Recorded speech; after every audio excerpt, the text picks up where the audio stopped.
Salut à tous! Alors aujourd'hui je vous retrouve dans une nouvelle vidéo qui, comme vous l'aurez vu dans le titre, concernera des piercings. Ça fait très longtemps que j'en ai plus fait à ce sujet-là. Le repassage d'une vidéo sur mes tatouages vous intéresse, n'hésitez pas à me dire dans les commentaires parce que je me rends compte que j'en ai fait qu'une sur mon tourmé que je mettrai dans le petit i. Et j'ai beaucoup de choses à dire parce que déjà mon premier a énormément changé et puis surtout j'en ai fait 4 depuis. Voilà, dites-moi si ça vous intéresserait, dites-moi dans les commentaires et je ferai ça avec grand plaisir. Mais du coup aujourd'hui je vais parler de piercing puisque la dernière vidéo que j'ai fait à ce sujet-là concernait mon industriel et depuis j'en ai fait faire 3. 4, je ne sais plus, 4 je pense, puisque j'avais été faire mon piercing à la narine également. Mais en fait ici je vais principalement parler de 2 piercings que j'ai réalisés il y a déjà presque un an maintenant, à savoir le Death et l'Anti-Helix. Et en fait je voulais vous en parler parce que déjà je voulais vous en parler tout court, et puis en plus j'ai eu des problèmes avec un des deux, enfin avec les deux et puis un des deux en particulier, qui font que du coup je devais vous en parler en fait. Je voulais un petit peu mentionner le bazar. J'ai été les faire mon Death et mon Anti-Helix en même temps à mon oreille gauche, donc je vais vous zoomer un petit peu pour vous montrer. Donc là ici au-dessus vous avez l'Anti-Helix et alors à l'intérieur, je sais pas si vous allez voir, mais j'ai une petite barrette bleue en plastique qui est en fait mon Death. Ce sont 2 piercings qui me donnaient envie depuis un long moment quand j'ai décidé d'enfin les faire. Et pour être tout à fait sincère avec vous, je vous en parle parce que très prochainement je vais faire 2 autres piercings. Enfin, savoir entre guillemets de paire, on va dire. Enfin, ou alors non, ça peut se faire seul, mais moi je veux le faire en paire. Et du coup, pareil, je vous en ferai une vidéo parce que ça aussi, ça me tourne dans la tête depuis vachement longtemps. Je crois que c'est celui que j'ai le plus attendu. Et ouais, maintenant je me suis enfin décidée, donc voilà. Donc j'ai trop hâte. Je ne vous spoile pas, voilà, on verra, vous verrez quand ce sera l'occasion de. Mais du coup, voilà, ça faisait très longtemps que je pensais à me faire ces 2 piercings là. J'en ai déjà pas mal puisque j'ai ma narine, j'ai mon industriel, j'ai 3 de ce côté-ci au niveau du lobe, 2 de ce côté-là, j'ai le nombril et j'ai eu le tragus pendant une période. D'ailleurs, je n'ai jamais parlé. Est-ce que vous voudriez que je vous parle de mon piercing au tragus que j'ai fini par retirer d'ailleurs?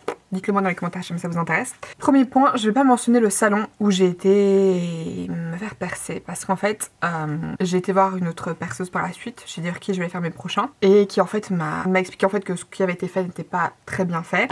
Voilà, en fait mon Anti-Helix c'est pas très droit, mon Death est un petit peu trop profond et en fait la personne qui m'a percé, voilà, elle me la recommande pas du tout. C'est aussi la personne chez qui j'avais été faire mon tragus et j'avais le même problème au niveau que mon Anti-Helix en fait qui n'était pas droit. Et j'avais que problème sur problème sur problème. Et là en fait il faut savoir que de base mon Death je l'avais fait percer avec un anneau. Je vous mettrai une photo. Jamais, je pense que j'en ai une du jour J, donc je vous en mettrai une ici et tout. Du coup j'ai pas envie de vous parler du salon parce qu'en fait j'aime pas en fait faire de la mauvaise pub, voilà, à certains endroits. J'ai été faire mon piercing mon nombril là-bas, mais c'était pas par le même perceur et j'ai eu 0 problème avec. À mon Helix, j'ai été le faire là-bas aussi et j'ai pas eu de problème. Et c'était le même gars que celui qui m'a fait mon Anti-Helix et mon Death. Donc du coup, je sais pas trop. En plus, c'est un mec que je trouve hyper sympa. Donc voilà, bref, j'ai pas envie de faire de la mauvaise pub. Donc je vais pas mentionner le salon chez qui j'ai été. Par contre, j'ai été chez Arkel pour faire changer mon Death. Et c'est là également que j'irai pour mes prochains piercings. J'ai failli vous spoiler ce que c'était. Ouh, retiens-toi! Et en fait, je les ai fait faire le 30 juin l'année passée. Parce que voilà, ça me trottait depuis longtemps. Et en fait, on est passé près du salon. Et là, j'ai dit, ok, on va passer là. Je vais aller me faire percer aujourd'hui. J'ai décidé que pour les 2, j'ai payé 50 €. Ce qui est un prix à peu près classique. Puisque comme j'ai fait les 2 en même temps, enfin voilà, j'ai envie de payer moins. Pareil que pour le mois de prochain. J'étais hyper stressée parce qu'en fait, j'ai une phobie des aiguilles. Phobie des piqûres et tout, c'est ma grande phobie. Pourtant, je suis tatouée et je suis percée. Mais ça reste une de mes plus grosses phobies. Je déteste les aiguilles, vraiment. Donc je suis toujours très stressée. C'est-à-dire quand j'étais chez Arkel, j'allais changer un piercing, je me faisais pas piquer, rien du tout. J'étais en stress. Mon cœur était je transpirais, j'avais les mains moites comme jamais. Vraiment, mais ridicule quoi, ridicule. Et donc du coup, voilà, j'étais me les faire percer le 30 juin. Et du coup, là, j'avais été les faire faire. C'était douloureux sur le coup, rien d'horrible. Je saurais pas vraiment vous dire lequel des 2 était douloureux. Je crois que les 2 étaient assez douloureux, mais le Death, la différence, c'est que déjà, c'est une zone assez épaisse. Donc c'est un cartilage plus dur en fait, plus épais. Et en plus, comme c'est dans les plis de l'oreille, pour après ça même mettre le piercing et tout, c'est beaucoup de chipotage. Et déjà quand j'étais le faire changer, j'ai souffert ma mère. Et en fait ce que je faisais c'est que pour ne pas dormir dessus, puisque je dors souvent sur le côté gauche, évidemment je fais ça du côté gauche, je dormais en fait avec un... Parce que vous voyez là derrière, vous voyez le petit truc blanc là? C'est en fait, vous savez, des coussins pour mettre quand vous mettez dans l'avion. Et en fait, je dors là-dessus pour éviter que mon oreille appuie. Et en fait, maintenant, j'ai plus ce problème-là parce que c'était principalement de base un Anti-Helix que j'avais des soucis. Au Death, j'ai quasiment pas eu de problème au début. Et puis maintenant, en fait, mon Anti-Helix est vraiment bien cicatrisé. Du moins, j'ai l'impression, je peux le toucher et tout. Il me fait pas du tout mal. J'arrive à bouger la barre sans problème. Et c'est par contre au Death que j'ai commencé à avoir des soucis. Et du coup, en fait, je mettais ça pour que mon oreille soit dans le trou et qu'elle ne presse sur rien, en fait. J'ai désinfecté mes piercings comme d'habitude. Pas eu spécialement de problème. Je suis partie en vacances un peu moins d'un mois après les avoir fait percer. Donc, c'est pas bien.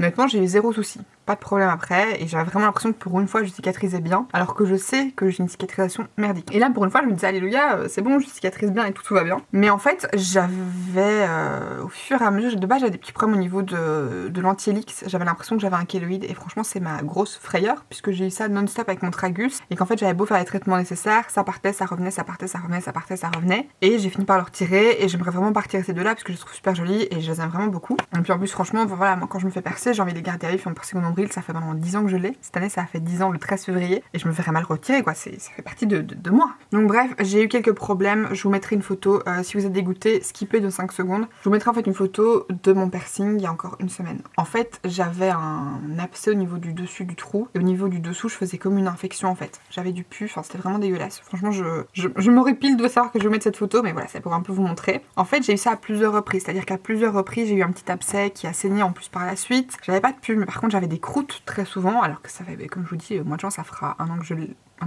Bon voilà, donc c'était vraiment bizarre et je trouvais ça vraiment space que ça cicatrise pas mieux que ça. Et en fait, comme je vous dis, j'avais l'anneau en fait avec un endroit à la barre plate si vous voulez. Donc en fait c'est un anneau mais c'est refermé par une tige plate. Et quand je suis allée en fait chez Arkel, je suis allée de base parce que je devais faire une IRM pour mon dos et que dans une IRM, vous savez, vous pouvez pas garder tout ce qui est piercing, trucs métalliques, etc. Vous devez tout retirer. Et donc comme celui-là, franchement, j'avais peur de pas savoir le retirer, surtout peur de pas savoir le remettre, d'avoir trop mal et que ça n'aille pas en fait. Donc du coup, je voulais simplement le faire changer pour mettre un piercing en plastique. Clairement, elle m'a dit qu'il y avait un souci, qu'en fait normalement le death peut pas être percé avec un anneau. Parce que ça permet pas une bonne cicatrisation et que même une fois que c'est cicatrisé, elle conseille pas de mettre ce genre de piercing là parce qu'en fait du nouveau c'est une zone assez épaisse et qu'en fait si vous voulez il y a quand même des petits coins en fait au niveau où la barre plate rejoint l'anneau en lui-même et que du coup en fait ça a tendance à gratter à l'intérieur du trou et que ça peut effectivement souvent faire des problèmes au niveau du piercing, de la cicatrisation et même par après ça peut abîmer le trou en fait. Je vous avoue que ça m'embête un peu parce que perso je le trouve très beau cet anneau et comme ça moi on le voyait bien quand je mettais mon oreille alors que maintenant on voit limite plus en fait avec ce truc là on voit limite plus mon piercing donc je me dis je mettrais peut-être bien un fer à cheval ou je sais pas un truc en tout cas où ça peut pas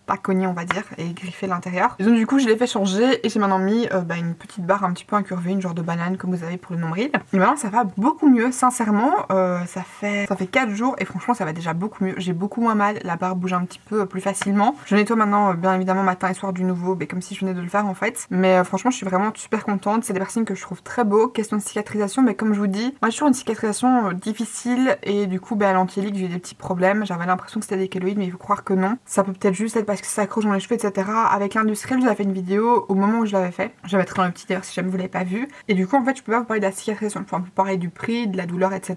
Pour le coup c'est un piercing qui a aussi mis très longtemps à cicatriser.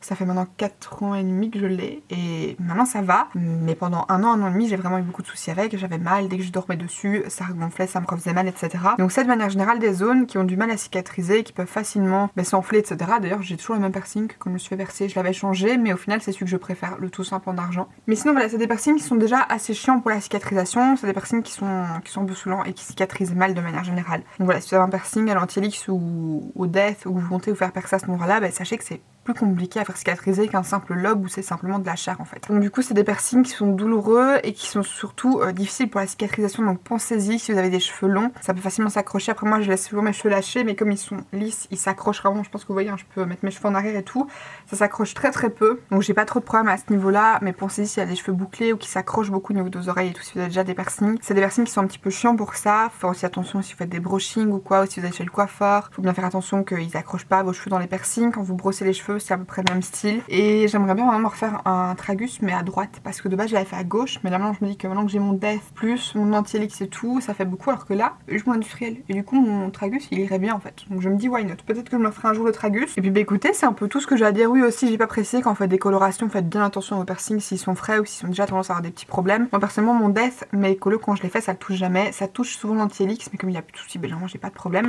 Et bien évidemment voilà pour tous les piercings que vous allez faire ou les tatouages faites toujours attention avec les colos. N'hésitez pas à me poser toutes vos questions en commentaire s'il y a des choses auxquelles j'ai pas pensé ou dont j'ai pas parlé, parce que comme je dis ça fait presque un an donc du coup tout n'est plus forcément extrêmement frais dans ma mémoire donc je me souviens un peu forcément de toutes les questions qui pourraient vous intéresser, mais je réponds à tous les commentaires donc n'hésitez pas à me les poser si jamais vous avez la moindre question. Et puis écoutez, d'ici la prochaine vidéo qui sera vendredi, le tutoriel de ce make-up-ci avec la Naked Honey, et bien si vous voulez voir ça je vous invite à vous abonner si ce n'est pas encore fait pour ne pas louper cette vidéo. Si la vidéo d'aujourd'hui vous a plu n'hésitez pas à la liker comme d'habitude et à vous abonner si ce n'est pas encore fait, et puis quant à moi d'ici la prochaine je vous fais d'énormes bisous. Mouah.